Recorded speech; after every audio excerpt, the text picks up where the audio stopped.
este asunto de la tolerancia es complejo, porque va a ser teorizado como la multiculturalidad.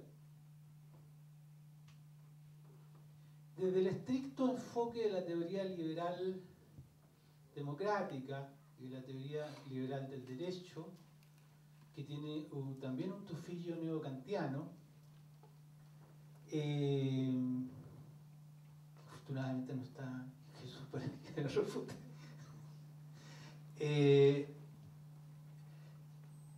Desde esa perspectiva, mis derechos, ¿sí?, deben ser respetados y consagrados en la medida que no afecten los tuyos, ¿de acuerdo? O sea, ahí hay como una matriz muy fuerte que va a alimentar esta cosa del multiculturalismo, la tolerancia, la convivencia, etc. El chiste ahí, el asunto, es que vivir tolerándose no es la diversidad creativa del pueblo y estalla. Pero volvamos al punto que nos preocupa. El asunto de la tolerancia como un déficit democrático, en mi opinión. Eso es. O sea, la tolerancia es un déficit en la construcción de una sociedad plenamente democrática. Digo plenamente democrática porque otros autores contemporáneos hablan de democracia radical y yo creo que es una discusión que hay que hacer y que es maravillosa y por algo está produciendo tanto ruido. Pero eso es distinto a la diversidad. La tolerancia es una cosa distinta a la diversidad. Entonces metámonos en el tema de la diversidad. Yo hasta aquí he hecho un repaso, no he entrado a América Latina, hasta aquí he hecho un repaso muy general como para ir calentando los motores. Podríamos describir 4 ciclos. Cuando uno construye ciclo en una exposición como esta, no se puede negar que hay algo de autoritario, porque te pueden discutir si hay 5 ciclos o 3. Este es simplemente una estrategia, yo diría una logística del discurso, ¿sí?, como para poder aclarar ciertas reflexiones. Veíamos que hay un primer ciclo de la diversidad como la conquista de los derechos civiles. O sea, este tema de que tanta gente viva junta y tenga que vivir en paz es un tema de profundo raigambre social. Sin embargo, a mí lo que me llama la atención en la construcción de la noción de diversidad es lo mismo que me llama la atención en la construcción de los ministerios de cultura. Si ustedes observan cómo la humanidad se ha ido organizando, no me parece banal ni intrascendente que los primeros ministerios que aparezcan sean los del Interior y Defensa. Y haya que esperar casi hasta fines del siglo XX para que haya un Ministerio de Cultura. Uno dice, esto es sospechoso, ¿sí? Aquí hay algo encerrado, es sospechoso. Que los últimos ministerios en la historia de la noción política de Estado sean los Ministerios de Cultura. El orden de llegada aquí sí sienta precedencia, ¿sí? Eso se parte con defensa e interior. Pero podríamos decir que hay un primer momento histórico grande donde la diversidad aparece como la conquista de los derechos civiles. Y yo hablaba ahora de la cosa norteamericana, estadounidense singularmente, y si ustedes observan hacia fines de los 50, realmente viene de antes, pero hacia fines de los 50 empieza a aparecer el asunto del mundo negro en Estados Unidos, el asunto de los derechos, la lucha por los derechos civiles, que son también derechos culturales. Ahora, tercera nota al pie de página, aquí se puede hacer una atención curiosa. En Estados Unidos el mundo negro era aceptado en las boîtes de jazz y en el básquetbol. En los 30, en los 20. O sea, si te dejaban tocar en el bar, en 1930, te dejaban jugar básquetbol o box, pero no estaba integrado, ¿sí? Es muy curiosa la construcción de un fetichismo racial ahí, es muy complejo. Pero digamos que hay un primer momento en el tema de la diversidad, que es el tema de los derechos civiles, que Jesús desarrollará más ese aspecto. En segundo momento, la internacionalización de los discursos en torno a lo diverso. Esto yo lo veo muy vinculado a con lo que partí mi reflexión, la Primera Guerra Mundial, las crisis, la Carta de 1947 de San Francisco, la construcción de Naciones Unidas, el documento de Pérez de Cuéllar, los historiadores, etc. Cuando hablo de los historiadores, cuarta nota al pie de página, aquí hay dos escuelas de historia que influyeron mucho en esta mirada de lo cultural. Una son los británicos, ¿sí? Particularmente en mi opinión Hobsbawm, pero también mucho antes la escuela de los anales francesa, ¿sí? Brodel, todo lo que viene de la escuela de los anales que crece en los extramuros de la Universidad de Estrasburgo, en Francia, y que piensa pensar la historia desde lo social, ¿sí? En polémica con las corrientes más conservadoras en el campo de la historia y también con las corrientes de izquierda, porque las corrientes de izquierda pensaban la historia humana desde la economía. Y esto lo empiezan a... Incluso hay un trabajo de Eric Roll que señala que el capitalismo no es un modo de peleando con la izquierda de ese momento, no es un modo de producción económico, es un modelo económico, o sea, es un modo cultural, ¿sí? El capitalismo es un poco más cultura que economía, enganchándose con Max Weber y otros. Habría un segundo momento entonces, la internacionalización de los discursos, que yo creo que va a tener como clímax, como punto muy fundamental, el ciclo que va de 1960 hasta 1990. O sea, ahí está ese tema por todos lados, es de la internacionalización de lo diverso. Hay un tercero donde opera UNESCO y operan los grandes establishments de la política internacional, donde el reconocimiento de lo diverso se transforma en un asunto fundamental. Entonces está el documento de Pérez de Cuéllar y de cuántos organismos tuviera que ver con cultura, que plantea que hay que reconocer lo diverso. Observen que la palabra es reconocer lo diverso, ¿sí? O sea, es como un poco ese grupo que toleraba al otro, pero estaba de espalda, y de pronto darte vuelta y tratar de reconocer al otro. Reconocer es conocer, ¿no? O sea, intercambiar, dialogar. Ese es un tercer momento, el reconocimiento de lo diverso.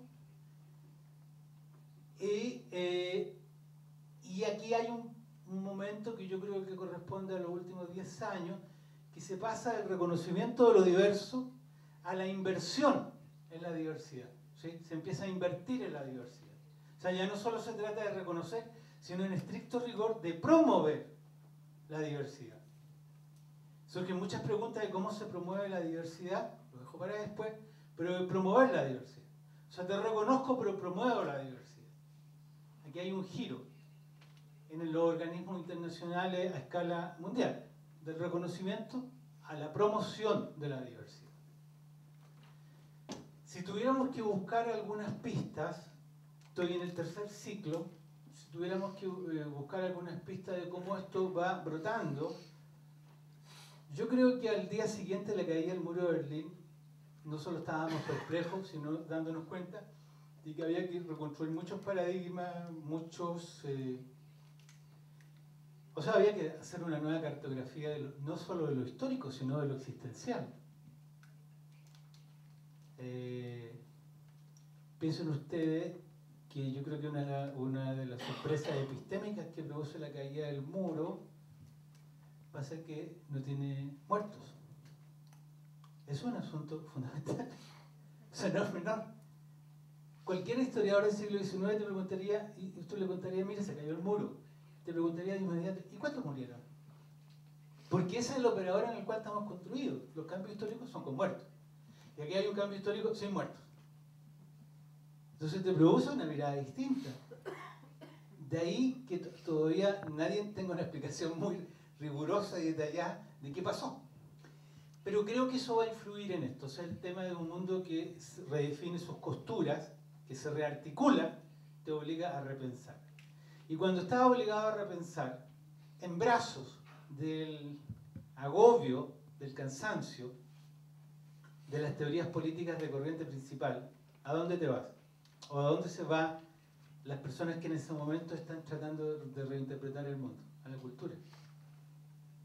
O sea, hay un giro a lo cultural, ¿no? ¿Y por qué tanta gente hoy día está en cultura en el mundo? Bueno, en algunos casos, no solo porque desertaron fértilmente de la política, se entiende en un sentido convencional, sino porque creo que aquí hay un ruido fructífero para saber para dónde va esto, ¿no? Y cómo intervenir sobre sociedades más plenas, democráticas, más marcadas por lo que llamaría alguien que viene de otra tradición, por la ternura de la inteligencia. Pero sigamos acá. Se pasa entonces de lo diverso, del reconocimiento a la inversión. ¿Por qué hago énfasis en esto? Porque reconocer es un asunto, si ustedes quieren, de la sensibilidad, pero invertir implica política. No solo por lo obvio y más evidente de invertir, que necesitas planes, programas y política, indicadores, gestión, todo ese capítulo, sino porque cuando tú defines una política, defines una voluntad. O sea, ¿para dónde vas? ¿Sí? Cuando uno dice, ¿tú tienes política o no tienes política? En el fondo lo que le estás preguntando al otro sujeto, ¿usted sabe para dónde va? La primera pregunta, la segunda pregunta, ¿y sabe cómo lo va a hacer? Este giro es importante porque se comienza efectivamente a construir políticas de la diversidad. Y las políticas de la diversidad, que ya estaban instaladas en el documento de Pérez de Cuéllar, que mencioné anteriormente, de la diversidad creativa, aquí comienzan a implementarse. Y comienzan a implementarse no solo como voluntad política, sino también como razón de Estado. O sea, uno podría hacer una clasificación, una suerte de criterio taxonómico y decir, a ver, cuénteme usted, ¿cuántos son los estados en América Latina que teniendo institucionalidad cultural invierten en la diversidad? Cuénteme ahora, ¿cuánto invierten en la diversidad? ¿Desde hace cuánto tiempo? Y empieza a hacerte un mapa, ¿no? Y a descubrir un montón de cosas que te dejan asombrado. Cosas que tienen que ver con la diversidad y que se venden con otra ropa. Se ponen unas mácoras. Simplemente yo lo señalo como un observable teórico interesante. Cuando tú te paseas por Buenos Aires, evidentemente estás frente a una ciudad maravillosa, ¿sí? Pero Buenos Aires es más del 64% del presupuesto de cultura de todo el país. Es decir, el grueso del presupuesto de cultura de la nación, en Argentina, va a una ciudad. Me dirán, ¿pero qué tiene que ver eso con la diversidad? ¡Ay, usted no lo ve! De que la otra Argentina, la Argentina Jujuy, Santiago del Estero, Rosario, Tucumán, Salta, ¿sí? Las otras Argentinas, la frontera con Brasil, la frontera con Paraguay, que son otras Argentinas, no están presentes en el observable teórico. Uno piensa en Argentina piensa en Buenos Aires. En México eso no ocurre con tanta fuerza. Uno piensa, cuando piensa en México, piensa en Guanajuato, Puebla, un montón de otros lugares. Digo, cuando usted habla de su país, ¿en qué piensa? ¿Cuál es la foto, no?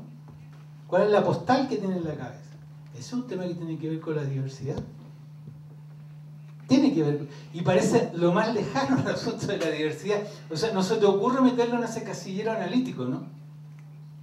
Porque también por debate teórico no explicitados, el asunto de la diversidad viene a ser algo así como medio hipioso, ¿sí? Algo extraño, con ojera, ¿sí? Un poquito exótico, cuando la diversidad es un tema de la centralidad de una política.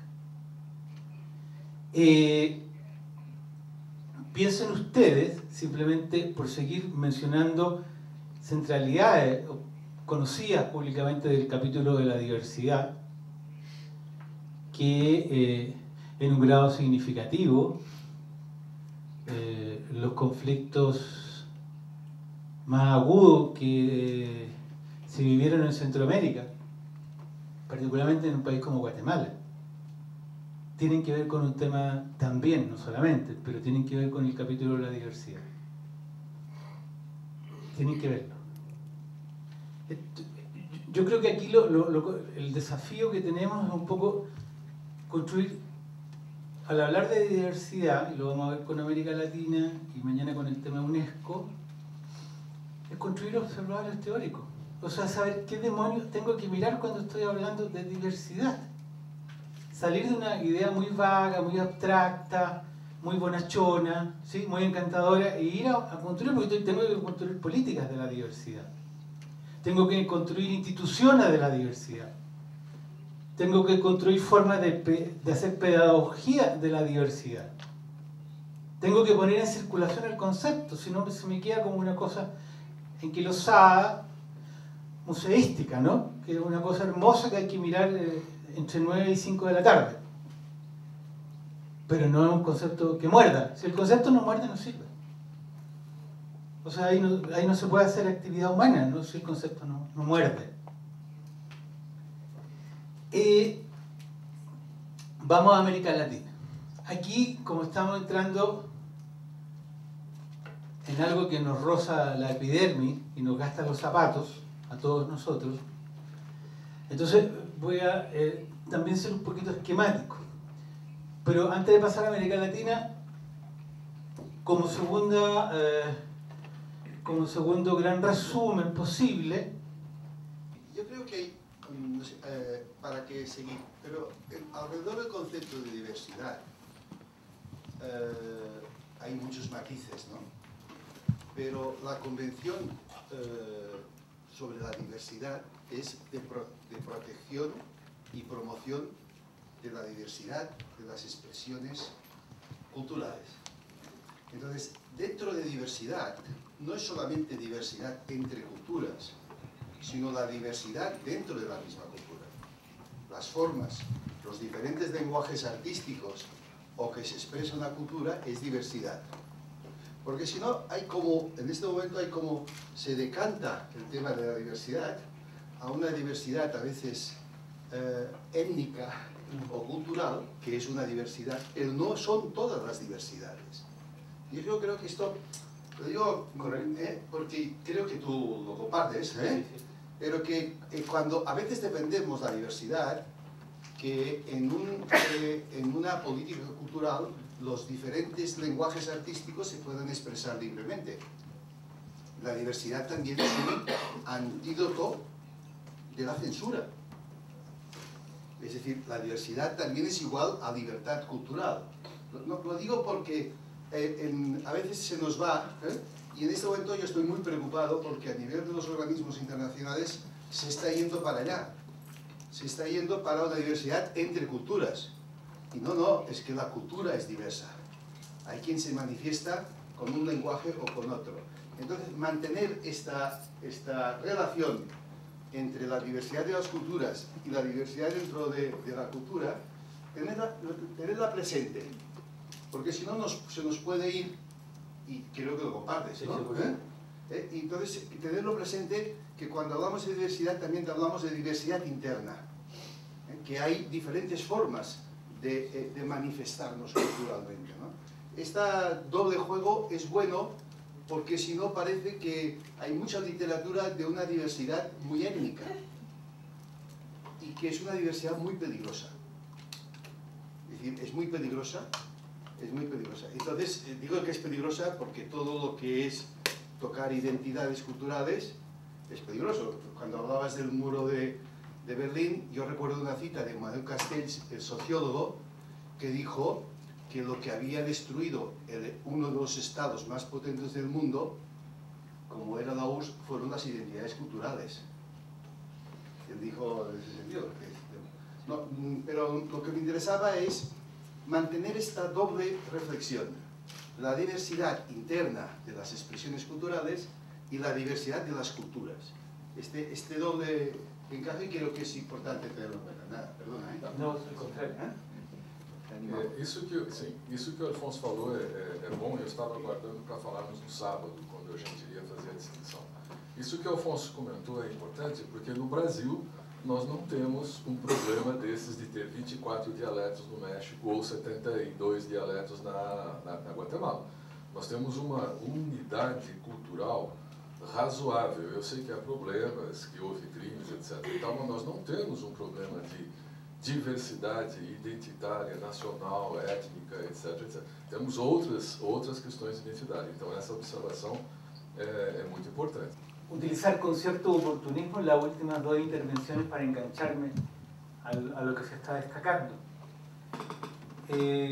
al consignar al principio de que el concepto de diversidad, desde mi perspectiva, pero de muchas otras, está ubicado como un elemento sustantivo en la construcción de políticas culturales contemporáneas. Creo que uno de los rasgos que lo hace complejo y fértil al concepto es justamente esto que se ha señalado ahora, que es una dualidad entre la diversidad en el ámbito de los grupos humanos que se han constituido antropológica e históricamente, y por otro lado al interior de los propios grupos. Es como pasar en la historia del pensamiento económico, que yo creo que hay momentos en que las categorías te permiten un giro muy grande. Es como pasar del concepto de trabajo en Adam Smith al concepto de fuerza de trabajo de la economía moderna, ¿sí? O sea, el concepto de trabajo es abstracto, pero cuando se habla de fuerza de trabajo uno mide, cuantifica, ve dónde está. O sea, ese es el giro, o el tipo de giro que veo por la noción de diversidad ahora. Quinta nota al pie de página y retomo. También es raro que el concepto de diversidad no haya aparecido realmente con fuerza, sino hasta hace muy poco. Ni en el pensamiento político, incluso en la historia de la filosofía, el concepto de diversidad no es un concepto sustantivo. Es raro ese tipo de obstáculo, de bloqueo, ¿no?, que tenemos para darnos cuenta de los procesos. Retomando, un breve resumen y avanzo. Ahí tenemos una suerte de contexto donde lo postcolonial aparece como un elemento sustantivo. Estamos marcados o estamos impregnados para mirar todo el conflicto del postcolonialismo fundamentalmente en clave política, pero no en clave cultural. Es decir, el tema cultural dentro de la política lo vemos muy poco, y el tema y los procesos humanos los miramos mucho más desde la política que desde lo cultural. Un amigo que escribió un libro que se llama El Espacio Cultural Latinoamericano, que se llama Manuel Antonio Carretón, un chileno, señalaba o postulaba como hipótesis que el siglo XIX puede ser entendido en clave económica. Desde luego, esto son aproximaciones. Lo que quería decir que para entender el siglo XIX yo veo los mercados mundiales, la navegación, se entiende, veo la construcción de un mundo desde la economía. Que el siglo XX podía ser entendido desde las ideologías, ¿sí?, las grandes ideologías que marcaron la historia del siglo XX. Y que él estaba seguro que el siglo XXI podía o iba a ser entendido desde la cultura. Que era como la pista, ¿no? O sea, el XIX económico, el 20 más ideológico, las grandes ideologías que insignaron, configuraron las panorámicas sociales y humanas del 20, y el 21 él lo veía más desde la cultura. El principal déficit político de la teoría política contemporánea, que Beck intenta superar y un poco el último Habermas, es que tiene una aproximación cultural muy pobre. O sea, se habla de política como fuerza, como instituciones, pero el tema cultural es metido, lo comentábamos, como lo incultural. Siempre en la frase cuando se construye se dice la realidad social, histórica y cultural. ¿Sí? Lo cultural va después de la I, ¿sí?, como un agregado, pero no es un factor intrínseco a las miradas. El tema colonial es un tema bastante fundamental, pero yo tengo la percepción, probablemente no todos ustedes, de que el asunto colonial y postcolonial desde una perspectiva cultural está más vinculado al mundo arábico, al mundo sajón. De hecho, nosotros no hablamos mucho en América Latina, aunque se tiende a hablar cada vez más de las teorías postcoloniales, desde la cultura, como las reflexiones de Said y otros, ¿no?, que están pensando de la cultura desde lo postcolonial. Eso como que no tiene mucho impacto en las reflexiones actuales de América Latina, pero simplemente lo sitúo porque evidentemente va a alimentar la noción de diversidad. Después el tema indígena, que claro, en Brasil no es tan importante.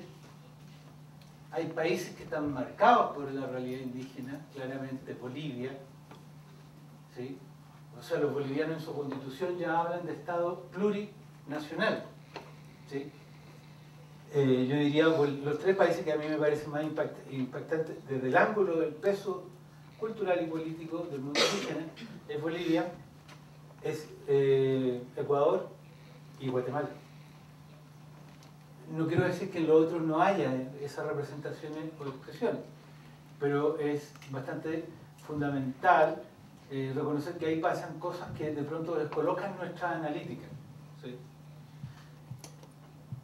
Lo que les quiero decir es que uno siente que está pensando en serio cuando quedas perplejo, cuando la realidad te sorprende.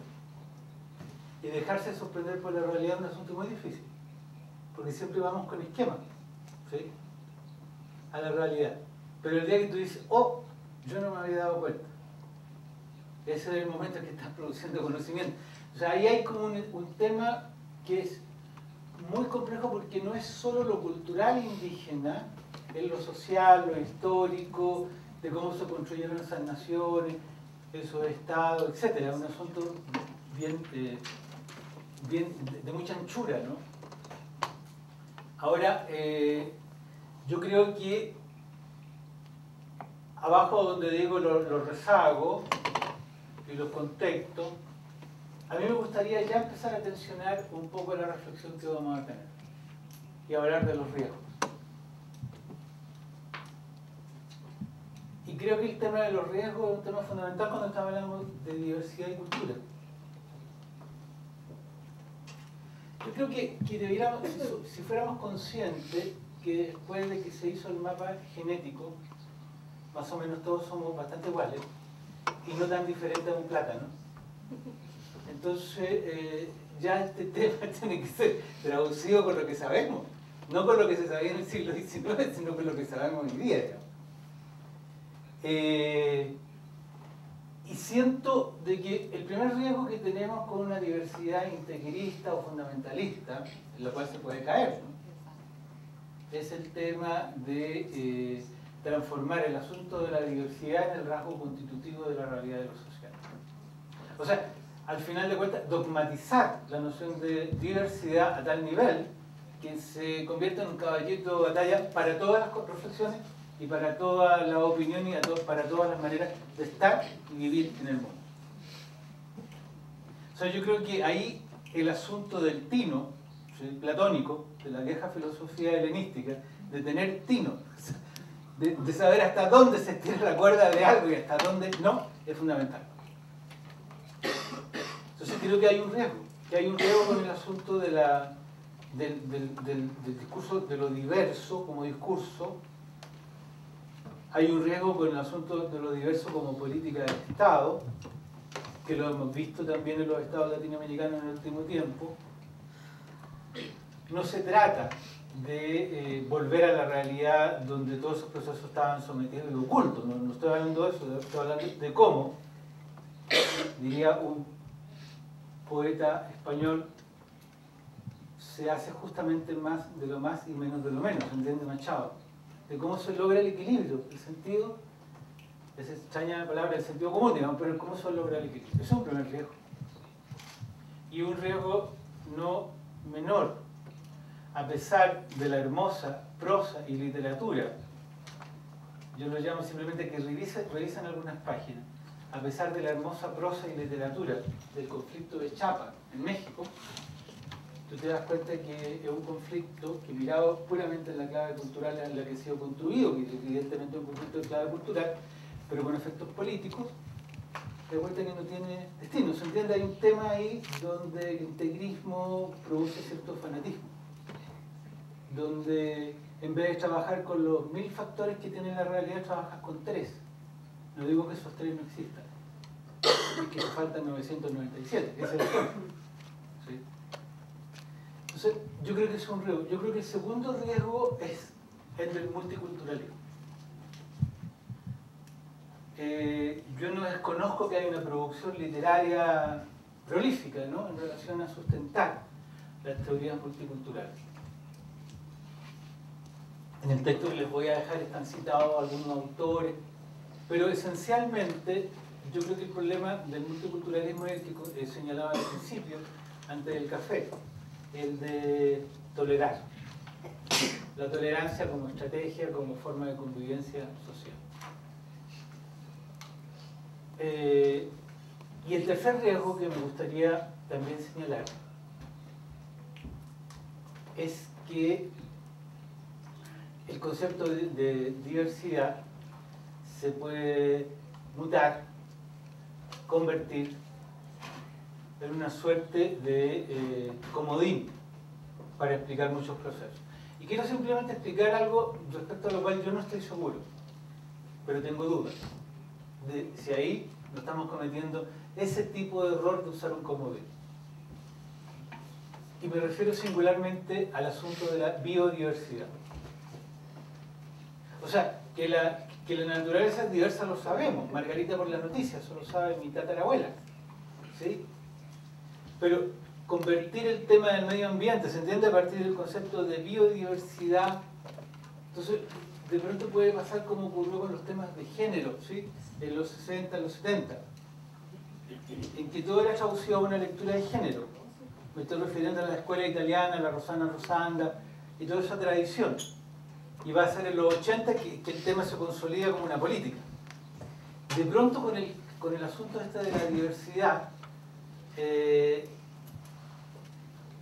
también podemos exagerar y transformarlo en un comodín. O sea, creo que es un tercer riesgo. Y el cuarto y último riesgo, insisto, tengo una duda fuerte. Si cuando hablamos de biodiversidad estamos diciendo lo que queremos decir con la palabra que estamos utilizando. Eso es lo que digo. ¿Sí? No digo que el tema no sea fundamental ni sustantivo, es claramente fundamental. Pero digo, se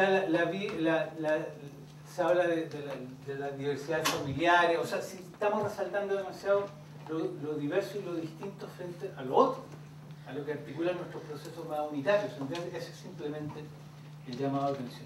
Y el cuarto y último punto en esto, ya para pasar a nuestro tema en América Latina, es uno singularmente, de que no tenemos una política a nivel de Estado y a nivel de organismos internacionales. Un poco Alfonso lo señalaba ahora cuando platicó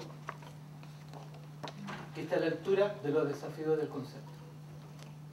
No lo tenemos. O sea, el concepto es absolutamente heurístico, sugerente, riquísimo, ¿sí? Pero no tenemos una política, no se traduce ese concepto en una política que está a la altura de los desafíos que te plantea el concepto. Alguien me podría decir, pero observe usted, tampoco tenemos instituciones a la altura del concepto de libertad. ¿Sí? Yo le digo, tampoco. O sea, estoy totalmente de acuerdo. Pero como estamos hablando de la biodiversidad, de la diversidad, lo quiero señalar, ahí está el concepto de la categoría, los debates, los estantes de literatura y reflexión y discusiones que hay alrededor, pero uno dice, ¿y dónde? A ver, explíqueme usted en qué Ministerio de Cultura en el mundo este asunto está bien integrado. O explíqueme en qué organismo internacional este asunto está suficientemente anclado, ¿sí? Agarrado, con la cabeza en el cielo pero con los pies en la tierra. Explíquemelo. Y ves grandes déficits. ¿Qué ocurre cuando pasa esto en los procesos humanos? Que se puede transformar la noción de diversidad en un ruido y no en una acción. Mucho ruido, ¿se entiende? Pero a la hora de la implementación, cuando veamos lo mañana de UNESCO, yo estoy completamente de acuerdo con todo el listado que UNESCO hace, tengo unos comentarios y lo haremos en nuestro debate, en nuestra discusión. Pero tú te das cuenta que ahí hay como la idea fértil y correcta de llevar la diversidad a la escuela, de llevar la diversidad a otro ámbito, donde es fundamental, pero todavía no está el anclaje en los territorios locales, en cómo implementar una política de diversidad que equilibre las dos tensiones, la diversidad entre y la diversidad intra, o sea, por dentro y por fuera, no está. Y yo creo que, pensando en voz alta, a lo mejor esto no es del concepto de diversidad, o sea, no es un déficit ni una anemia, ¿sí? El propio concepto de diversidad a lo mejor tiene que ver con el concepto de cultura que está integrado en el ácido ribonucleico con el cual pensamos la realidad.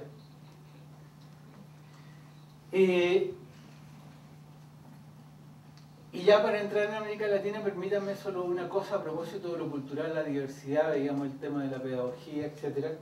Me estoy aprovechando de una conversación en el pasillo a propósito de la escuela. O sea, la escuela no es el espacio de la diversidad. O sea, tener, ni siquiera de la manera en que la gente se sienta. ¿Sí? Tener unos niños torturándose en una silla, escuchando a una persona que habla como en latín, antigua además, es muy raro. Y esa es la manera en que transmitimos el conocimiento.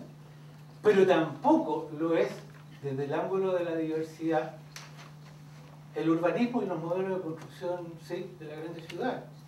Ahora, en el último Le Monde Diplomatique sale un artículo maravilloso sobre las grandes ciudades que se lo sugiero, pero vamos en trayectoria de colisión, ¿sí?, con los procesos de construcción del hábitat humano. Aquí hay un asunto que habrá que tocar, pero lo que me interesa resaltar es solamente un punto. El tema de cultura, diversidad y economía. Está claro de que, no sé si está claro, si estuviera no sería necesario decirlo, pero uno tiene la sensación de que si el concepto de diversidad en la teoría de los procesos culturales debe tener un significado trascendente, es la construcción de modelos de economía de la cultura, ¿sí?, que asuman el tema de la producción cultural desde otro pensamiento económico, que no esté signado por el consumo salvaje ni el individualismo posesivo. Si ustedes miran la actual crisis de la economía internacional, ¿sí?, en sus rasgos fundamentales, se van a dar cuenta que tienen que ver mucho con cultura. Porque es una manera de ordenar los datos. Me dirán, pero eso tiene que ver con modelo económico. Sí, pero mucho con cultura. El 40% de las transacciones económicas, de las grandes transacciones económicas en el mundo, se hacen electrónicamente, por tanto tú tienes que depositar confianza en el otro. Uno de los elementos de la especulación financiera del año pasado fue que se rompió la confianza. Y la confianza es un dato económico, obviamente, pero es un dato cultural. O sea, si un señor empieza a especular con tu dinero y tú no lo sabes, ese es un dato que tiene que ver con la construcción del ámbito cultural dentro del modelo económico. Yo creo que ahí, ese asunto que quiero resaltar por lo que voy a señalar ahora, no es un tema menor, que son los rasgos culturales de la actual crisis de la economía internacional. Piensen ustedes que cuando se produce el crash de 1929, se suicida un banquero, pero la prensa norteamericana dice que se suicidaron 8. Y si tú dices se suicidaron 8 banqueros, como muy peligroso, digamos, ¿sí? No es lo que produce la corrida de la bolsa, pero se produce una especulación en el imaginario colectivo, se empieza a producir un pánico que crece, crece, crece, crece. Vámonos a América Latina con el tema de diversidad. Hasta aquí estamos más o menos claros. Vuestras caras enigmáticas que es lo que trasuntan.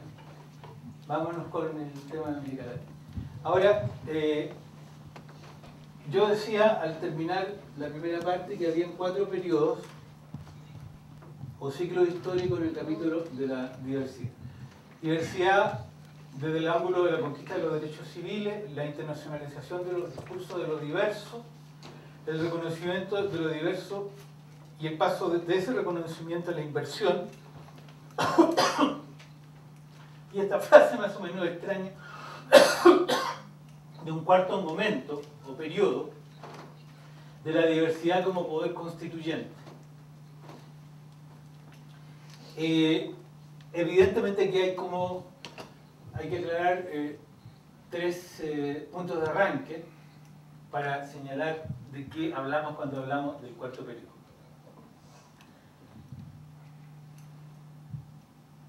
Si tuviéramos que señalar cuál es el núcleo duro de la diversidad mirado con una suerte de especulación sobre lo que va a ocurrir en el siglo XXI, yo te diría el desafío que tenemos como especie humana, y cuando hablo de especie humana estoy hablando de dos cosas y no de una. Estoy hablando de una especie constituida biológicamente y estoy hablando de una especie autoinventada socialmente. Son dos cosas, no una. ¿Sí? O sea, es del ámbito de lo biológico y es del ámbito de la autoinvención. Nosotros construimos, lo inventamos, hacemos leyes y nos juntamos a platicar sobre lo que hicimos. Es una cosa bastante hermosa. Jesús Ibáñez, un maravilloso sociólogo español, diría que es cuántica de segundo orden, criticando el positivismo filosófico. El positivismo filosófico, cuando ve una manzana, dice, he ahí una manzana. ¿Sí? Esa sería cuántica de primer orden. El paso a la cuántica de segundo orden en la analítica social sería cuando yo digo, sí, he ahí una manzana. Pero yo quiero saber cómo yo miro la manzana. ¿Se entiende? Me pregunto, ¿y cómo la miro yo? Eso es un paso fundamental. Saber cómo tú miras la realidad. No, en tanto la realidad no es algo exterior a ti que está ahí. Entonces, al hablar de especies, yo creo que hay que tener esas dos cosas claras. Ahora, tensionemos el concepto de diversidad a la luz de este planteamiento. ¿De qué se trata todo esto? Bueno, mire usted, a mí se me ocurre, de lo que se trata todo esto de las políticas culturales y la diversidad, de que uno, al final de cuentas, de que un hombre y una mujer valgan igual que otro hombre y otra mujer. Y eso es un tema, o sea, me dirán, pero eso es todo, sí, le parece poco. Eso es todo, pero le parece poco. Es decir, que mi relación en el ámbito de lo social no se fundamente sobre la expropiación de la energía de tu cuerpo. Ese es el rollo. Porque en el marco de las políticas culturales, de todo tipo, tanto del ámbito artístico como social, o de las recuperaciones de las memorias, todo lo que está circulando en los debates, ¿por qué de pronto nos sentimos felices? ¿Por qué de pronto nos sentimos así como realizados? No digo que todos los días estemos así.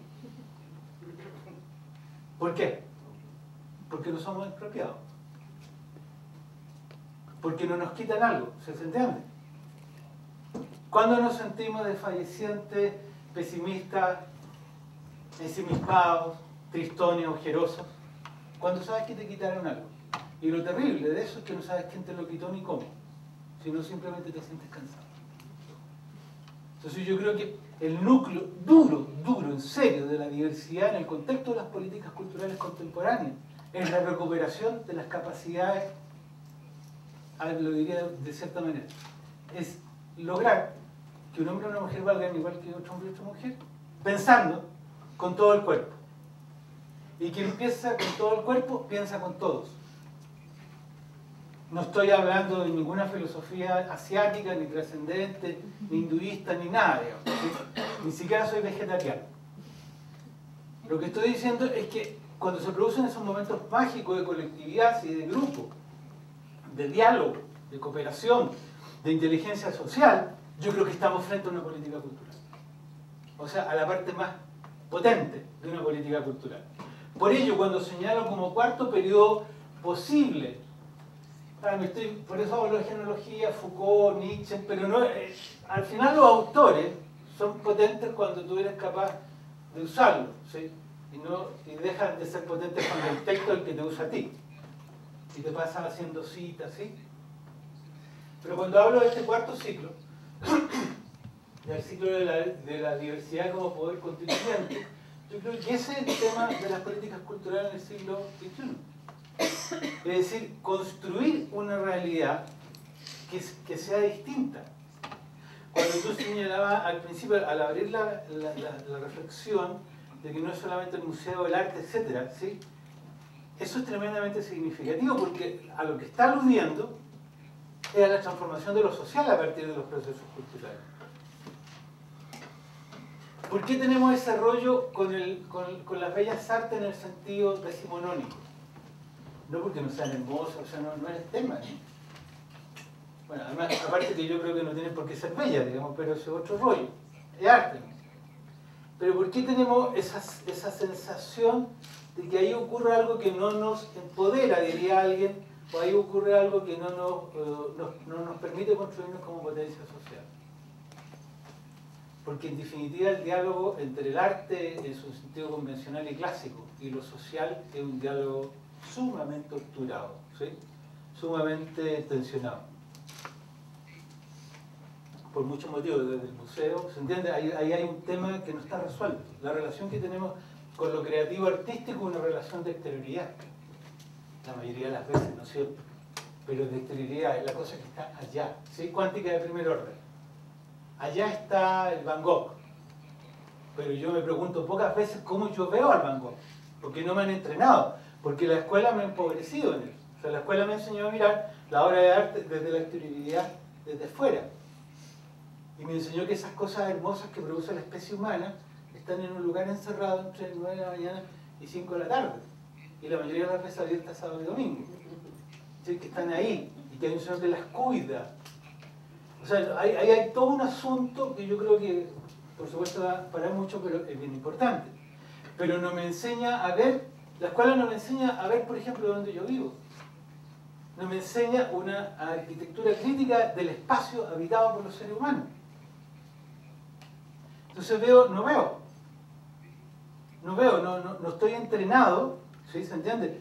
Para ver la hermosura o horrores que tiene la construcción de las ciudades contemporáneas.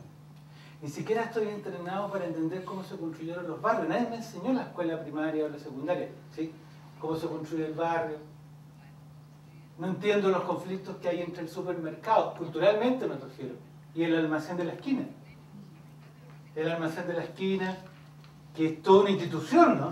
Es la construcción de las ciudades, donde la gente conversa, dialoga, platica. No entiendo la tensión que hay entre la plaza y el mall. Hay menos plazas en América Latina que antes. Y el mall es otra cosa, no es una plaza. ¿Cuántos matrimonios se produjeron en América Latina alrededor de la plaza? ¿Sí? Unos caminaban por un lado, otros se conocían en el medio. Era una cosa muy peripatética, dirían los filósofos griegos, digamos, de esa forma. No estoy entrenado para entender de dónde salieron los mariachis en México. ¿Por qué usan violines? O sea, nunca me pregunté por qué andan con violines. Tengo que saber que los franceses, en una locura, invadieron México. Y una de las cosas interesantes que dejaron en México la invasión francesa fue la baguette y el violín. Y no entiendo que los mariachis son un tipo de conjunto folclórico que se burlaba de los franceses. Mariachi, viene la palabra casamiento, matrimonio, en francés. De ahí vienen los mariachis. Y que andan vestidos así, porque era una burla, ¿sí?, de los invasores franceses, y al final se transforma en un símbolo. No entiendo por qué, o sea, simplemente estoy aludiendo a cosas que tienen que ver con el contexto de la diversidad, pero desde una mirada cultural. O sea, para entender que la cultura no es un asunto de broma, ¿se entiende? Es un asunto que tiene que ver con... Si no tengo una mirada antropológico-cultural, no sé por qué los mexicanos cuando se saludan se hacen así. Se tocan primero arriba y después se tocan abajo. Y uno dice, ¿por qué demonios lo hacen? Mire usted, eso tiene que ver con la revolución, para saber si el otro está armado. ¿Sí? Entonces se abrazan y se tocan mucho, eso quedó como tradición antropológica. O sea, era tu compadre, como dicen los mexicanos, podía venir armado o desarmado, entonces había que saberlo, no se tocan así. Y están mucho rato, pero eso constituye un elemento identitario. Cuando hablo de la cultura como poder constituyente, entonces me voy a referir a 4 singulares. En primer lugar, a la cultura desde el ángulo de la capacidad de transformación social. Ese es un elemento fundamental. Por eso decía, aquí no estamos jugando, ¿sí? No es de broma este asunto. Como capacidad de transformación social. Nos costó cuántos siglos llegar a tomar conciencia que la cultura tiene que ver con la transformación social. Nos costó muchos siglos, pero ya más o menos vamos aproximando. Pero eso es un primer elemento. O sea, la cultura tiene una potencia social. De donde pirateo, de donde plagio el concepto de potencia. ¿Sí? Desde el punto de vista que lo estoy utilizando. ¿Cuál es el conejo que tengo debajo de la manga? El conejo bajo la manta es un filósofo de origen español que sus padres fueron expulsados de España y llegó a Holanda. Se llama Baruch Spinoza.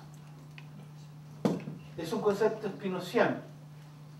Spinoza construyó el concepto de potencia, por lo cual el pobre Spinoza sufre el ataque del mundo católico y del mundo judío al mismo tiempo, siendo judío. Construyó el concepto de potencia porque para él la idea de Dios, observen aquí hay un rollo bien interesante, la idea de Dios no era algo exterior, todos éramos Dios, ¿se entiende? Entonces él sugiere, se pelea con los teólogos de la época, él sugiere que al ser todos Dios, todos somos parte de una divinidad capaz de transformar el mundo de lo real. Bueno, lo pasó muy mal, se dedicaba a pulir lentes porque estaban los telescopios, la navegación, y lo trataron un poquito duro. Pero el primer asunto entonces es la capacidad de la cultura como transformación social. Aquí simplemente una derivada.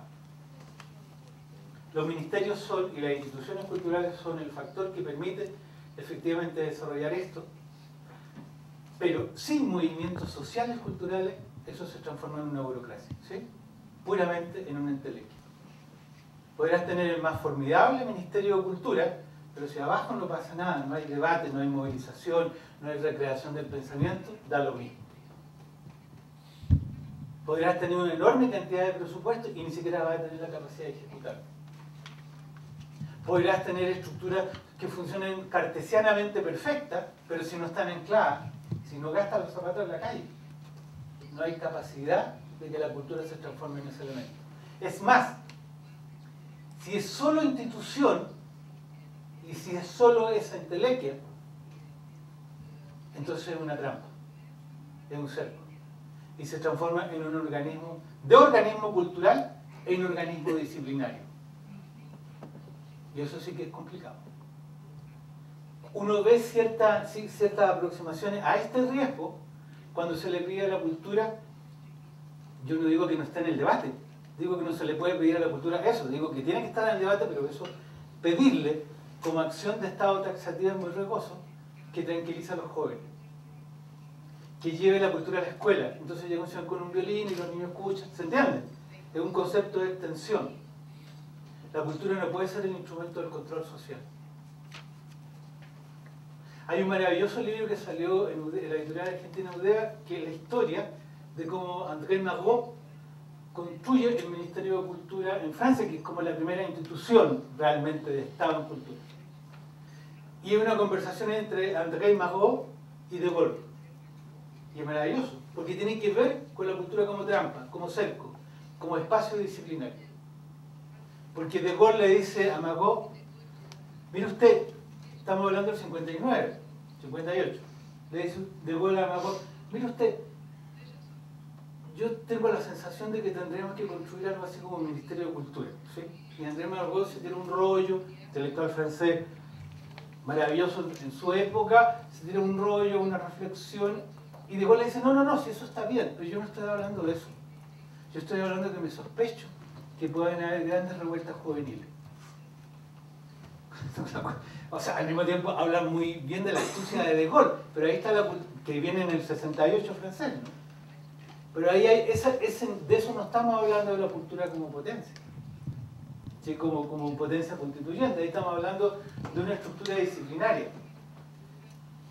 Yo creo que, según el primer punto, de la cultura como capacidad transformadora,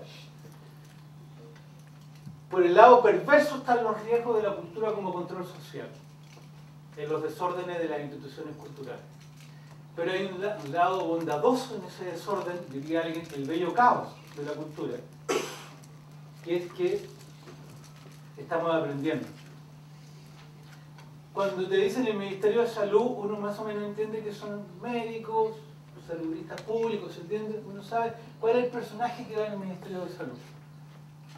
En relaciones internacionales o cancillería, más o menos tú tipificas al personaje. Tipifíquenme los personajes de un Ministerio de Cultura. No hay todavía una tradición de Estado, ¿sí? O sea, nadie sabe, si no se estudia en la Facultad de Ciencias Políticas, como ser alto funcionario de Estado en cultura. Entonces, cuando uno tiene esa debilidad, ¿qué es lo que hace? Sale a la calle, se mete en los procesos sociales, ¿sí? Habla con los creadores, va al barrio y mira cómo se hacen las cosas, generaliza, articula 2 ideas, 3 ideas y va armando el mapa. Porque nos vamos a pasar unos 50 años así, aprendiendo, articulando, tejiendo, urdiendo, porque no sabemos. Y al no saber, sí, claro, se cometen muchos errores, pero en el fondo, en aquellos lugares donde realmente se es fértil las políticas culturales, tú te das cuenta que la gente está en los territorios. Yo creo que ahí está la clave fundamental. Está en los territorios. O sea, cuando tú veas al ministro de Cultura llegar con los zapatos con barro, cansado y agotado, a las 6 de la tarde, ¿sí? Tú te das cuenta que este tipo está en el juego. ¿Se entiende? Mirando distintas cosas. Porque no es cierto que la sociedad no sepa. Si la sociedad sabe, somos nosotros los que no sabemos. En los procesos culturales eso ya está pasando. Porque de lo que estamos hablando son de instituciones.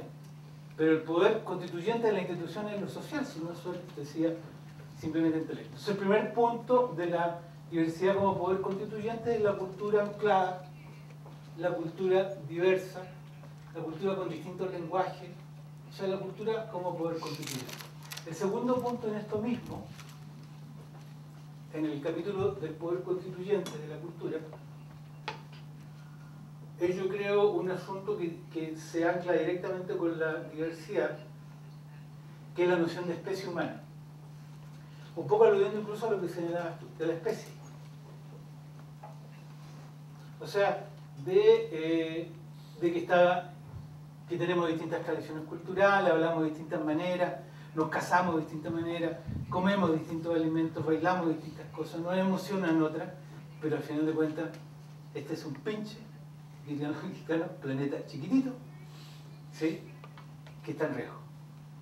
O sea, yo creo que cuando les decía aprender a pensar con todo el cuerpo es aprender a pensar con todo, a eso me refería, o sea, a las sensaciones, a las emociones, pero a localizarme en el planeta. No estoy recuperando nostálgicamente, aunque no estaría mal, el viejo humanismo enciclopédico del 18, 19, ¿sí? No me estoy cayendo tardíamente al humanismo, ni me voy a ir a vivir a una comunidad hippie. Lo que estoy planteando es que pensar la realidad global es el tema de los procesos culturales. Pretendemos hablar de procesos culturales a escala global cuando no podemos pensar más allá del ombligo. Quien se mira al ombligo termina creyéndose el centro del mundo. Yo creo que el desafío del proceso cultural es justamente eso. O sea, aquí hay que dejarse sorprender. El tercer punto en esto es el tema de institución y diversidad. O sea, de cómo las instituciones operan con los procesos de la diversidad. Hay claramente instituciones que son refractarias, que reflejan nomás lo del mundo de lo diverso, pero no lo reproducen ampliadamente. Y yo creo que la escuela, la universidad, el trabajo, que son lugares donde la gente pasa mucho tiempo, no tienen lógica del respeto a la diversidad, de la ampliación de la diversidad. Al contrario, lo que construyen la escuela, el trabajo, no me voy a meter con la familia todavía, son soldados sociales.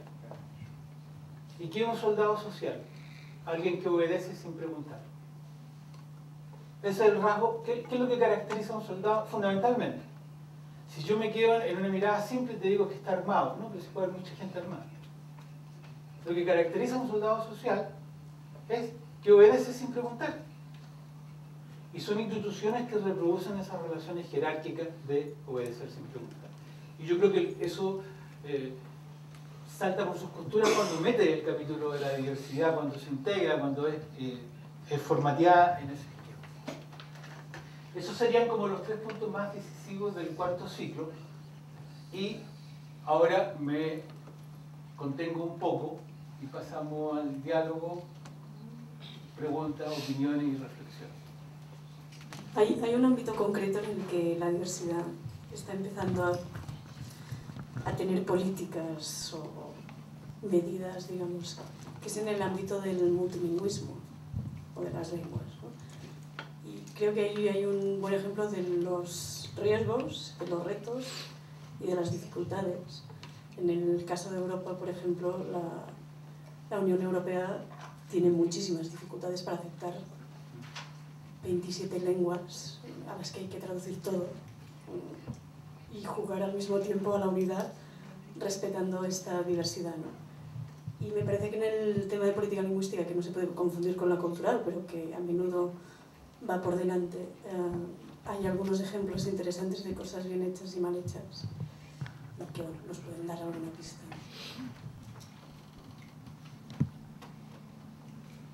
Yo no sé, respecto a ese punto, yo me recordaba de viejos debates de que la Comunidad Económica Europea se demoró 14 años en ponerle el precio a la mermelada, ¿sí?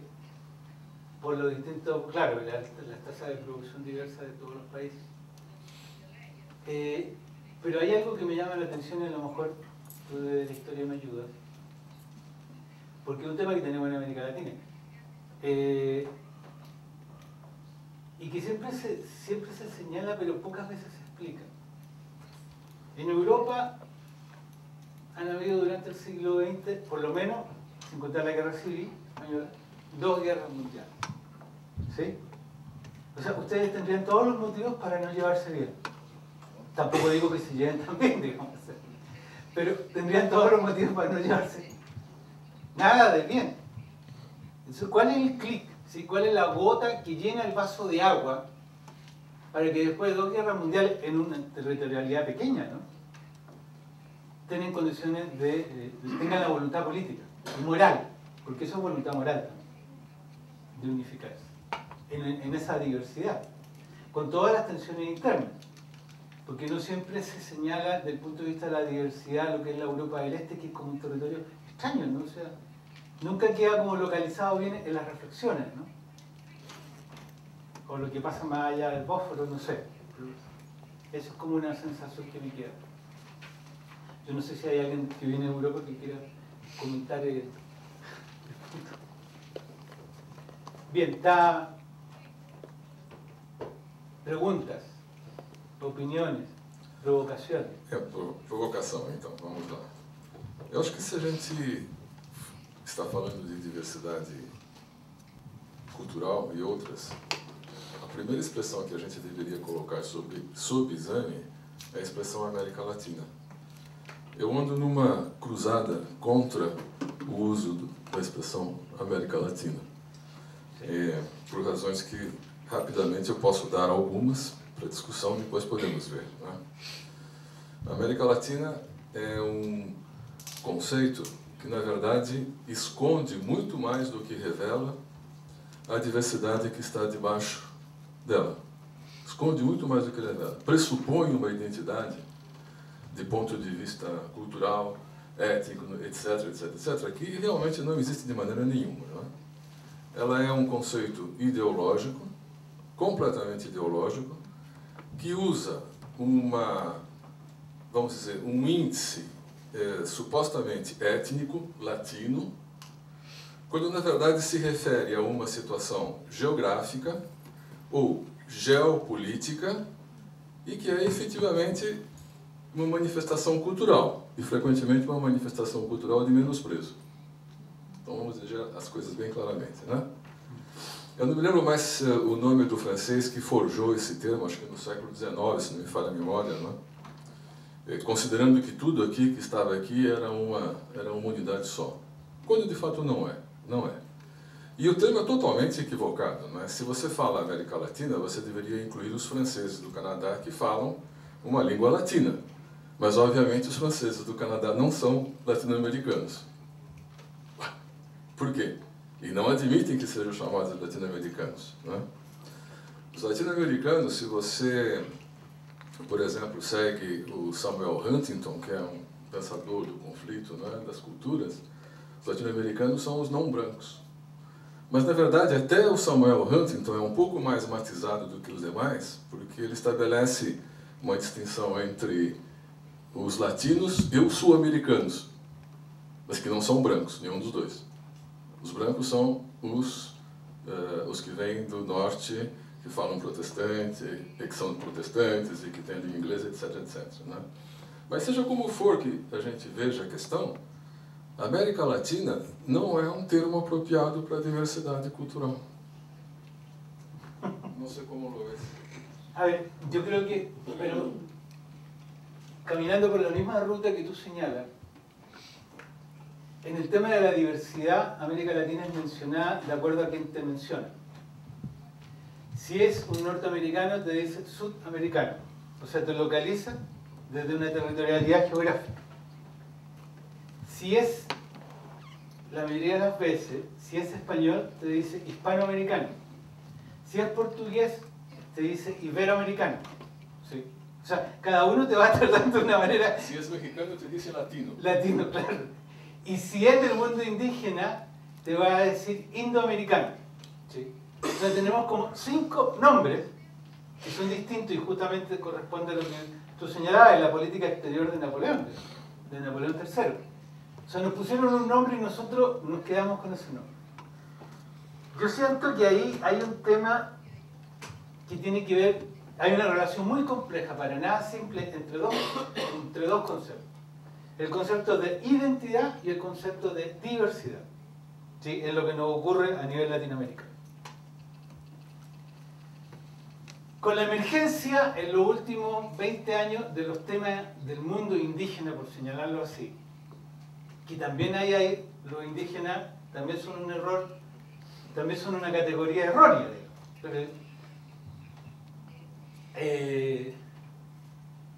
que todos lo sabemos, da lo mismo. Pero con los temas, con la emergencia del mundo indígena, lo que vamos a ir construyendo en los últimos 20 años como una cierta identidad de los latinoamericanos, yo creo que está completamente inconcluso.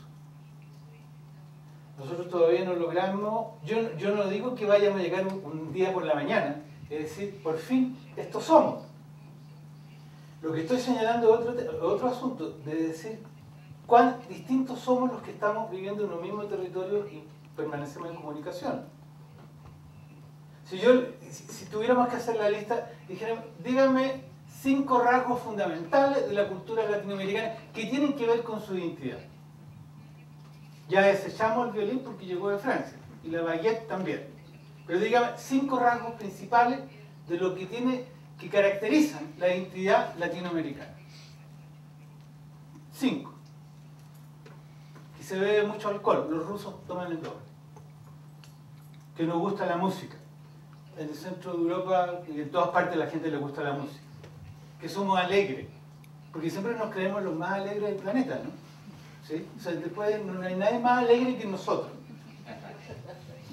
Que nos llevamos bien. Habría que mirar un poquito la política internacional en América Latina, ¿sí? Que nos creemos. El único lugar donde uno siente esa fuerte identidad latinoamericana es a la salida del metro de Odeón en París, cuando estábamos todos exiliados, ¿sí? Porque hablábamos más o menos distinto. Pero, ¿cuáles son los rasgos distintivos? Y yo tengo la percepción que nos caracterizamos más por lo que no hemos concluido que por lo que concluimos.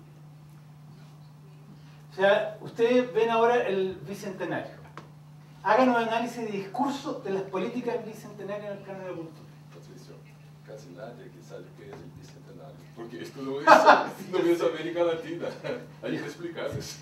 El Bicentenario es un invento nuestro para, como todas las cosas que nos unen.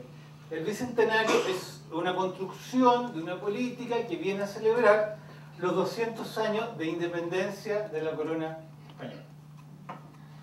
En algunas partes le ponen una fecha, en otra, hay toda una discusión que más o menos se traslada la fecha para arriba o para abajo 20 años, pero da lo mismo. Los países que estarían en el Bicentenario ahora sería de abajo hacia arriba, viste, yo ya estoy construyendo, como soy chileno, estoy en el fin del mundo. De abajo hacia arriba sería Argentina, Chile, Venezuela, Ecuador, Bolivia, México. Perú no, Perú es como corridito, y México. Y las figuras prototípicas de este bicentenario, las más importantes, construidas también por un discurso, o sea, cuando uno escarba no te van quedando los mismos, aparecen otros. Los dos grandes próceres del Bicentenario, hacia abajo, son San Martín, ¿sí?, el argentino, que viene a liberar con el ejército libertador Argentina, Chile y Perú, y lo que se demora en llegar a Perú, a propósito de lo que tú decías, lo que demora Perú en liberar. Y el otro sería Bolívar, que sería un héroe de la Gran Colombia, porque la Gran Colombia estaba compuesta por Colombia, Ecuador y Venezuela. Era un solo país. Eso. Entonces, aquí hay unos temas de identidad inconclusa, no resuelta, que tienen que ver importantemente con lo que señalaba al principio. En la construcción del Estado latinoamericano es por voluntad política. La construcción de los estados en otras regiones del planeta, particularmente en Europa, es de abajo hacia arriba, es con un proceso cultural. O sea, los escoceses y los irlandeses tendrían los mismos motivos para tratarse mal si no fuera un largo proceso. Y tienen más motivos culturales que lo que diferencia a un ecuatoriano de un colombiano, o a un venezolano de un colombiano. Dice, pero ¿por qué esto es así? ¿Y a usted qué se le ocurre? Esto es un proceso histórico. Sin contar, permítame ustedes señalarlo, pero no se lo comenten absolutamente a nadie, que 200 años es muy poco. Desde el punto de vista de la historia humana, 200 años, no digo que sea mínimo, pero es muy poco. Ese particular nos lleva nuevamente al asunto. O sea, ¿cuál sería, si hablamos de la diversidad, ya más o menos tenemos algunas pistas de la diversidad? Pero ¿cuáles son los factores de la identidad? Que vivimos en los mismos territorios, sí, eso es bastante interesante, pero no es suficiente. ¿Qué es lo que nos identifica? Yo creo que eso es un discurso que no está resuelto. ¿Y esto es parte de qué? De una política cultural. ¿Y de una política cultural de los estados? No, es de una política cultural internacional. ¿Cuántas cancillerías latinoamericanas tienen una política que fortalezca los factores de identidad? Si yo hago el mapa, a propósito de lo que tú decías, si yo hago el mapa de América Latina cultural, o sea, el único mapa serio en el largo plazo, no el político, ¿se entiende? El cultural, se me enreda todo. Me queda el norte de Chile mezclado a Perú. La zona central de Argentina se me salta a Chile, ¿sí? Si estoy hablando de procesos culturales. México no termina en Tijuana, termina en Los Ángeles, California. Ahí termina México. México se extiende hacia Estados Unidos. O sea, el mapa cultural como que me entrega más factores para comprender esta realidad. Y nuevamente observamos el déficit de las políticas culturales. Las cancillerías tienen unos departamentos culturales famélicos y ser agregado cultural es más de las veces una beca para terminar el libro que no es culminado, que una política cultural en serio. Pero lo que señalo acá es que junto con el factor este de la diversidad, de la identidad, yo creo que así como observamos puntos de tensión en el concepto de diversidad, riesgo, también potencia, ¿no? El tema de la identidad también tiene tensión. Este último ponto também é interessante, sobre a questão da identidade e das diferenças. Muitos pensadores da cultura hoje estão justamente enfatizando que mais importante do que ficar falando daquilo que identifica é encontrar as diferenças. Este parece ser um valor do final do século XX e do século XXI, ao contrário dos pontos identitários, que foi um valor na segunda metade do século XIX e na primeira metade do século XX.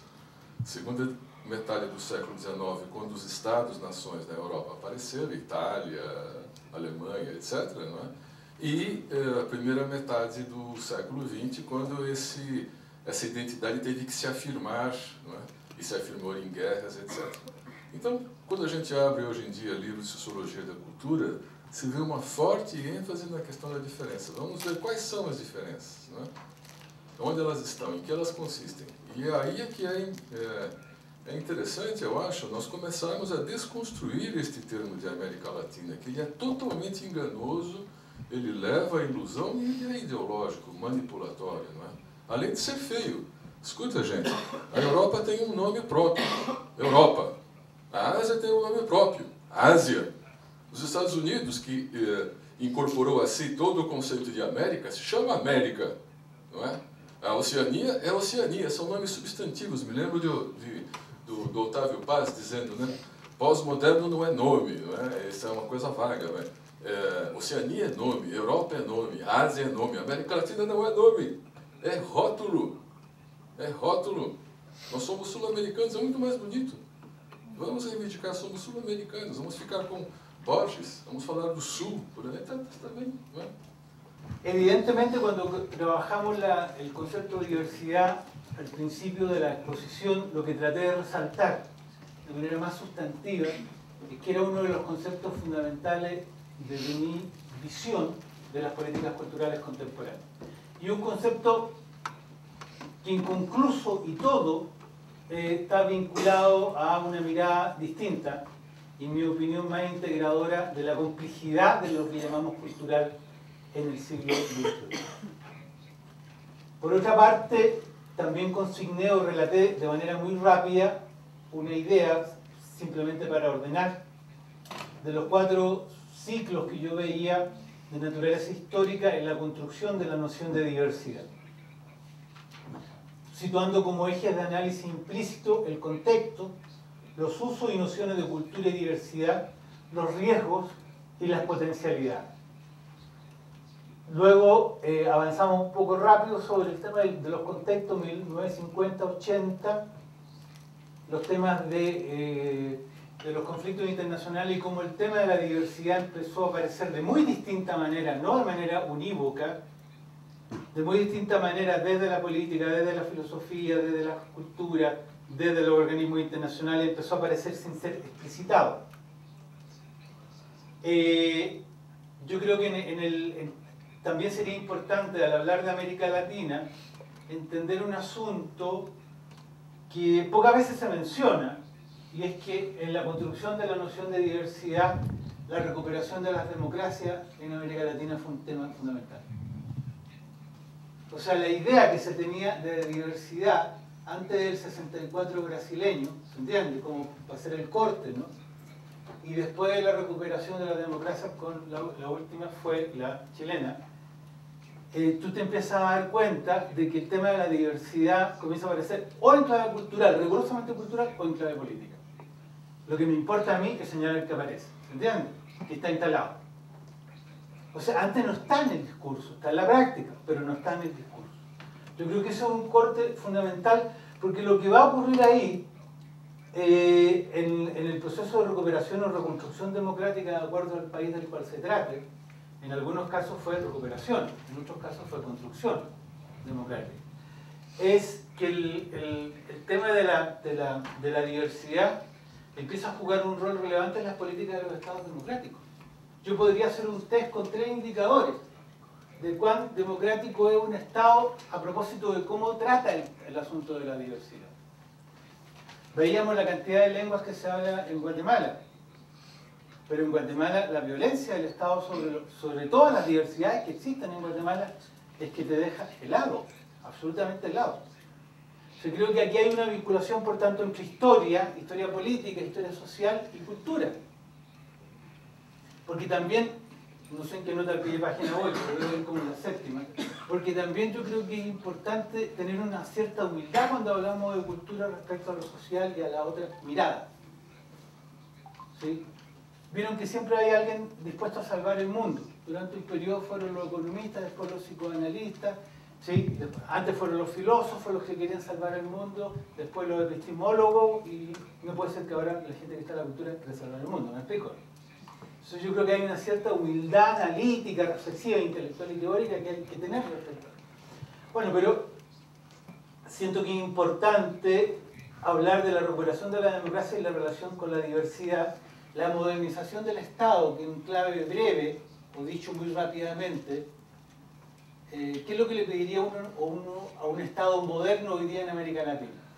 Desde lo que nosotros hacemos. Bueno, mire, que tenga Ministerio de Cultura, que tenga una institucionalidad cultural moderna, ¿sí? O sea, la modernización del Estado integra como tema a los ministerios de cultura y como derivada de ello va produciendo un discurso de la diversidad. Y la consagración de los derechos civiles, que yo creo que básicamente es el tema de los derechos humanos. O sea, el impacto que tiene sobre el discurso cultural, el debate sobre derechos humanos es inmenso. Poco reconocido, pero es inmenso. La situación de diversidad que se deriva de esto es una ampliación de los actores, enfoques y tramas. O sea, la polifonía, yo le diría, la cultura en América Latina, y ahí sí que me atrevería a construir una constante, está en estado asambleario. O sea, todo el mundo está debatiendo, discutiendo, elaborando teorías locas, sensatas, ¿sí? Frágiles o fuertes, da lo mismo. Pero hay un estado asambleario hoy día en América Latina respecto a los temas culturales. Creo que las explicaciones pueden ser muchas, pero reconozco el fenómeno simplemente ahora. Ampliación de los actores, enfoques y tramas. El tema de la diversidad irrumpe, una múltiple polifonía. O sea, está el tema que alguno me lo mencionaba afuera, el tema de las diversidades juveniles, de las diversidades de género. Ya no estamos hablando de lo etnológico, ¿no? En sentido estricto. El tema del medio ambiente, de la nueva estética, de la estética emergente. Eso también va a aludir al asunto y al capítulo de la diversidad.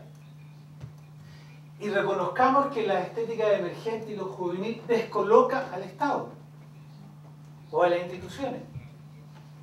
Quedan como perplejos cuando ven un chico con el pelo verde, ¿sí? ¿Se entiende? O sea, cuando aparece lo estético emergente, lo disidente, lo que no se encuadra, queda descolocado, y eso también tiene que ver con el capítulo de la diversidad.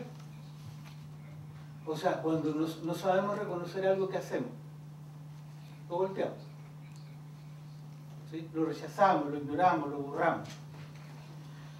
Una época de nuevas institucionalidades culturales de desarrollo en el área de la economía, la cultura, la emergencia de estudios culturales críticos, particularmente desde ángulos muy distintos, el Barbero, Canclini, por poner a alguien, a Matelar, Lazardo, yo creo que ha elaborado desde la mirada muy porteña argentina una crítica a la teoría política de la cultura.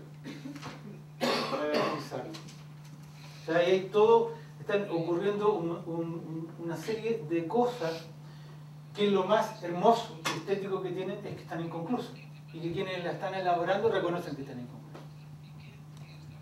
Los logros, la instalación de la cultura y la diversidad como un elemento clave en la agenda de los gobiernos democráticos.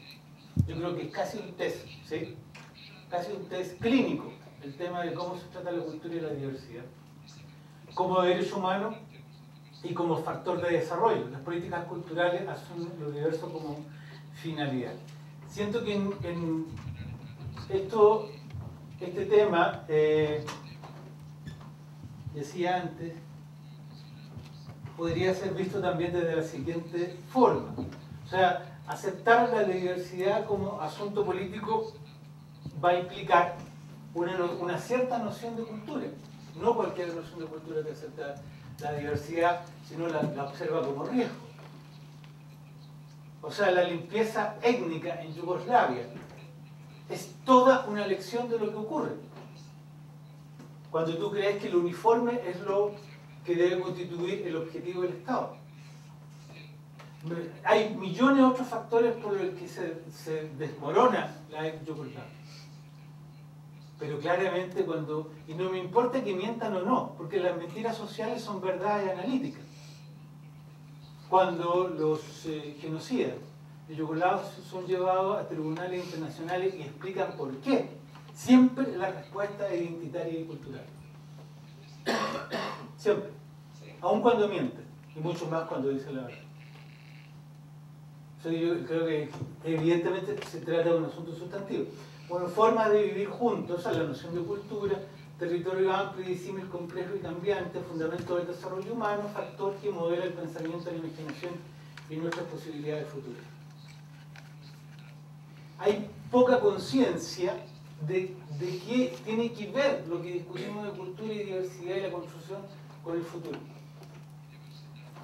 Y seguramente si hiciéramos este mismo encuentro en un siglo más, nos daríamos cuenta de que lo que nos permite seguir dialogando juntos en nuestra realidad completamente distinta es aceptar un modelo abierto de diversidad y un modelo abierto de identidad. Porque la identidad, cuando se entiende como uno y lo mismo, es cerrada y dogmática. O sea, la peor identidad en los procesos culturales es creer que hay una cosa cerrada que tienes que conservar a toda costa, ¿sí? Dentro de los muros de una suerte de castillo y burbuja, espacio-temporal. La identidad no es ser todos los días igual a uno mismo. Hasta en psiquiatría se sabe, ¿sí? Hay conflictos, evoluciones, recreaciones. La construcción de una nueva ética global. Yo creo que aquí está Lazarlo y otros autores. O sea, el tema de la construcción de una nueva ética desde el ángulo cultural va a remitir a la cooperación entre los distintos. O sea, entre los iguales no hay ningún chiste, ¿no? No constituye salto adelante. Estamos hablando de la cooperación entre los distintos, el compromiso con el pluralismo, tanto analítico como social, la expansión de la creatividad y de la inclusión de las mujeres, los niños, las niñas y los jóvenes. Yo les pregunto a ustedes, ¿para cuánta gente uno hace política cultural? O sea, uno deja fuera, cuando uno, siempre que te dicen yo hago política cultural, lo que te mencionan son para los que haces, pero no para los que dejas fuera. Y cuando tú le empiezas a decir, mire, observe usted se le está olvidando todo esto, de pronto hay mucha gente la que queda fuera. Entonces, ¿qué estoy postulando con ese tensionamiento? De que no tenemos un paradigma de la diversidad metido en la cabeza. Pensamos muy linealmente, muy secuencialmente y muy parcialmente, en muchos casos, no siempre, las políticas culturales. O sea, no es que sepamos trabajar bien con este rollo que hemos analizado mucho de que llamamos la diversidad, no está muy claro cómo hacerlo. Bueno, un compromiso con la expansión, el protagonismo respecto a los énfasis de los pueblos originarios, garantizar el derecho el ejercicio de los derechos culturales. Yo creo que hay que investigar mucho más en diversidad. Creo que como se fue produciendo históricamente el concepto de la política y la práctica, todavía estamos atrás en la investigación. Y ahí hay un asunto pendiente que va a tener efectos e impactos políticos. Esto que llamaba, ¿cuál es la América Latina cartográfica? La América Latina cartográfica es distinta a la América Latina nacional. O sea, la frontera de ustedes con Paraguay, por ejemplo, o con Argentina es una mezcla riquísima, no es el paradigma cerrado del Estado-Nación. O sea, el mapa cultural de América Latina es un mapa que no está hecho. No está hecho. Y yo creo que ahí encontraríamos factores de identidad y factores de diversidad que podrían ser tratados y susceptibles de vincularse a una política. Diversificar las políticas culturales de ir más allá del patrimonio y de una supuesta cultura nacional. A ver, que alguien explique qué es una cultura nacional. Nacional. O sea, me está sugiriendo 3 palabras de inmediato que me dice nacional. Me está hablando de una historia, ¿sí? Me está hablando de una institución, porque las naciones son un invento. Y me está hablando de un proyecto compartido futuro.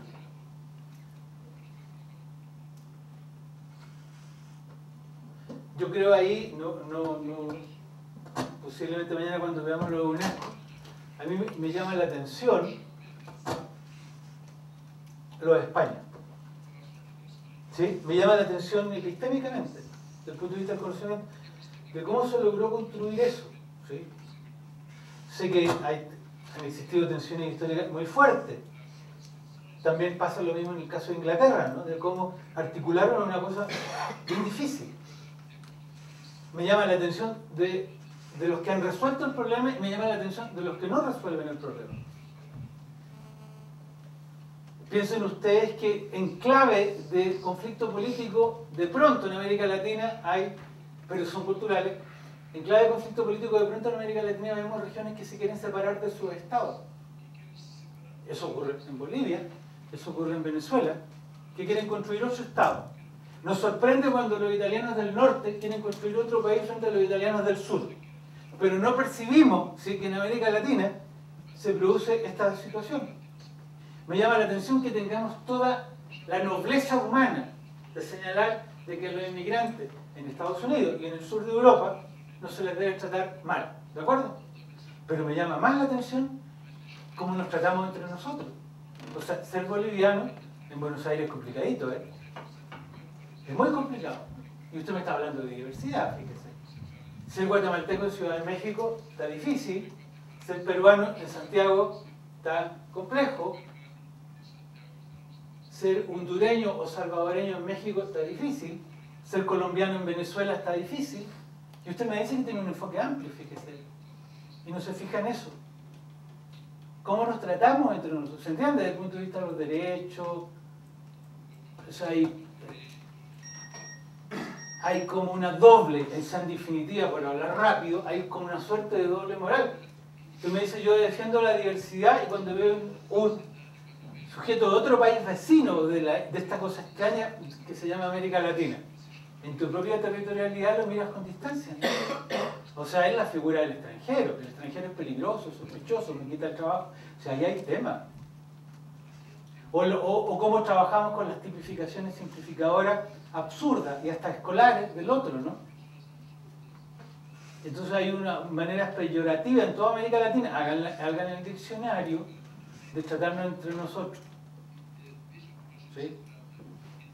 Simplemente no las puedo mencionar porque sería muy popular, digamos, pero hay maneras peyorativas. Entonces el asunto de la diversidad, sí, a nivel del discurso y a nivel de la reflexión yo creo que ha avanzado, pero nos falta entre nosotros mucho. ¿Desde dónde hablamos? Lo comentaba con alguien. ¿Desde dónde hablamos cuando hablamos de la manera en que aceptamos al otro? De un imaginario construido por nosotros respecto a nosotros mismos y al otro. Entonces, un porteño, simplemente voy a citar ese ejemplo porque como el más notable. O sea, un porteño en Buenos Aires piensa de un boliviano al cual le dice bolita, ¿sí? De un boliviano que simplemente es obrero de la construcción, ¿se entiende? Se van construyendo esas tipificaciones. Y eso queda. Absolutamente te va armando una realidad, porque son categorías que te van configurando. Entonces, el imperativo es cimentar nuevas estrategias de desarrollo que integren y preserven la realidad cultural. Todo esto quiero resumirlo en 3 puntos. En primer lugar, a nivel de déficit, no hay una política internacional latinoamericana en Latinoamérica de integración cultural. Me dirá, pero póngame 2 observadores teóricos concretos. De inmediato, si tú pasas con una guitarra eléctrica desde Venezuela a Bogotá, te van a decir que estás exportando, ¿sí? Que estás exportando guitarra y te van a pedir una enorme cantidad de papel y te van a pedir pasaporte porque estás exportando un producto. No hay pasaporte cultural en América Latina. Nosotros que nos amamos tanto, no como la película italiana. No hay. O sea, de verdad que están todas las condiciones, porque la diversidad se alimenta. O sea, si lo vemos entre nosotros mismos solamente, nosotros mexicanos, nosotros guatemaltecos, lo que sea, solo entre nosotros, no vamos a tener la referencia que te hace saltar el concepto de diversidad. Ya. Para que exista esa referencia, tenemos que tener la posibilidad de circular por América Latina.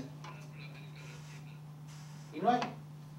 O sea, declarar a América Latina de fronteras culturales abiertas sería un paso sustantivo en la lógica que tú planteas respecto al tema europeo, comparándolo, ¿no?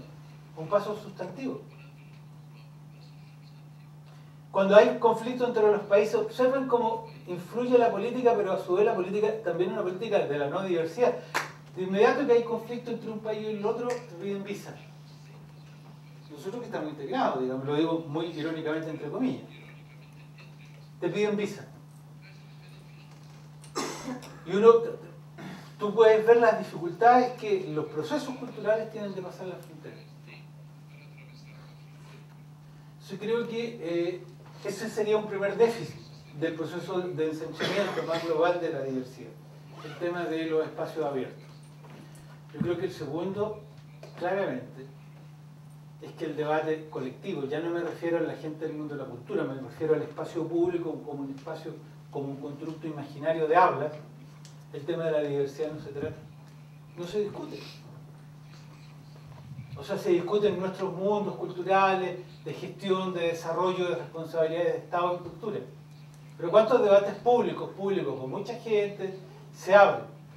¿Cuánta prensa trata el tema de la diversidad para alimentar una construcción de una inteligencia colectiva? se toca. O se toca muy poco, entonces hay un déficit. Si tú le hablas a alguien que no está metido de manera directa o inclusive indirecta en los procesos culturales, le dices, mira, realmente el tema de UNESCO y la diversidad sustantiva, no tiene idea de qué estás hablando, ¿se entiende? O sea, se requiere, en segundo lugar, por tanto, una propedéutica y por tanto una pedagogía de la diversidad. No solo instituciones, recursos, una pedagogía. Es evidente que al hablarlo así vas tocando muchos otros derechos, los humanos en general, los democráticos, pero estamos hablando desde acá. Ese es un segundo déficit. Y el tercer y último déficit es, yo creo que el debate internacional. UNESCO ha logrado instalar ciertos elementos constitutivos esenciales, pero es un debate que llega hasta la mitad de la pirámide internacional. No baja. No es responsabilidad de ellos, pero no baja. ¿Y eso por qué ocurre? Bueno, porque no lo sentimos como algo, como un imperativo. Hay, por tanto, estos tres elementos de déficit democrático en relación al tema de la diversidad. Y por último, el tema de los riesgos. Ya señalamos el tema del multiculturalismo. Yo creo que la tendencia internacional va para otro lado, pero no hay que desconocer que el multiculturalismo como discurso tiene mucha buena prensa todavía. La noción integrista de cultura también constituye un riesgo. El tema de la tolerancia, ya lo toqué, el particularismo, que se disfraza de universalidad. Yo creo que este es un tema fundamental. Es decir, hay muchos particularismos que se enropan como universalidad en los discursos culturales. O hay muchos discursos culturales que anclados en, comillas, la recuperación de cierta tradición histórica, no hacen sino actualizar una nueva visión. Y no están, o sea, aquí hay un montón de aporías e ironías en los discursos culturales. Te hablan desde lo particular, argumentando desde lo universal, cuando lo que están defendiendo es un pequeño barrio, ¿se entiende? Simplemente un pequeño barrio, y lo universalizan. Y por tanto se dogmatiza una visión del ámbito de lo real. Hay también aquellos que deciden defender la plaza de su vida, señalando que ahí se juega toda la identidad histórica larga, ¿sí? Larga, cuando realmente lo único que están haciendo es defender esa plaza. Entonces hay unos vericuetos y laberintos en los usos de los lenguajes acá bien complejos. No resuelven, evidentemente, la idea del hábitat común o la humanidad como casa de la cultura. O sea, la idea de que estamos obligados a vivir juntos y mejor vivimos bien. Y mejor vivimos en diálogo. Y por último, incentivan una lógica de archipiélago y no de reproducción y expansión de la sociedad. Yo creo que se podría señalar de este recuadro dos cosas que me atrevo a postular como todavía muy ensayísticamente. La primera, que esto algo tiene que ver con la paz, tanto local como mundial. Hay una relación grande, ¿no?, entre los temas culturales, los enfoques, la diversidad y la identidad y la paz mundial, evidentemente. O sea, aquí hay un tema súper profundo. Me dirán, pero ¿en qué lugar la cultura se está utilizando como instrumento de la geopolítica internacional? Pues, miren la prensa, ¿no? O sea, un maravilloso amigo tuvo un gesto de dignidad justamente por esto el día después de las Torres Gemelas. Se sube a un avión de LAN Chile para partir de Santiago a Buenos Aires. Sale el comandante de la nave y le dice a un señor que andaba con un turbante árabe: señor, usted se baja del avión. Este amigo reclama, no era él, era otro señor que estaba sentado, reclama y logra, no sé cómo lo hizo, pero hay momentos maravillosos en la historia de la humanidad, que todo el avión se baje. ¿Sí? O sea, si no llevan a este señor de Santiago a Buenos Aires, nos bajamos todos, porque usted lo está echando porque anda con un turbante. O sea, ¿cuál es la carga? ¿Cómo se construye un sujeto así? Eso es cultural, ¿cómo se construye? ¿Cuántas manos tocaron a ese hombre para que reaccione con esa violencia frente a eso? Y no es un tipo bobo, porque está vinculando por lo menos dos cosas. Las torres en Nueva York, ¿sí? Se entiende con lo que está pasando frente a sus ojos. O sea, por lo menos articula dos ideas. Y saca una conclusión rápida. Esa es la conclusión más fácil. El tipo es sospechoso. Se siente con turbante, puede chocar el avión contra la moneda de Santiago, no sé, hacer algo así. Yo creo que hay un tema de la paz mundial y un tema del desarrollo humano. El PNUD, cuando trabaja el concepto de desarrollo humano, a mí me deja un sabor femélico. ¿Sí? Porque el PNUD utiliza o integra poco los temas culturales, lo utiliza como indicadores o agregados. Y hasta ahí quedamos, porque mañana seguimos, mañana entramos con los temas de UNESCO, de América Latina, mirado 4 casos de América Latina del tratamiento de la diversidad en el tema de las políticas culturales, va a ser UNESCO, y 4 ejemplos más o menos prototípicos de lo que ocurre en nuestra región latinoamericana. Yo le agradezco la paciencia, espero no haber hablado muy rápido. El español chileno es una manera muy extraña de hablar esa lengua, pero en todo caso ha sido muy grato trabajar esta mañana con ustedes y nos veremos mañana. Gracias.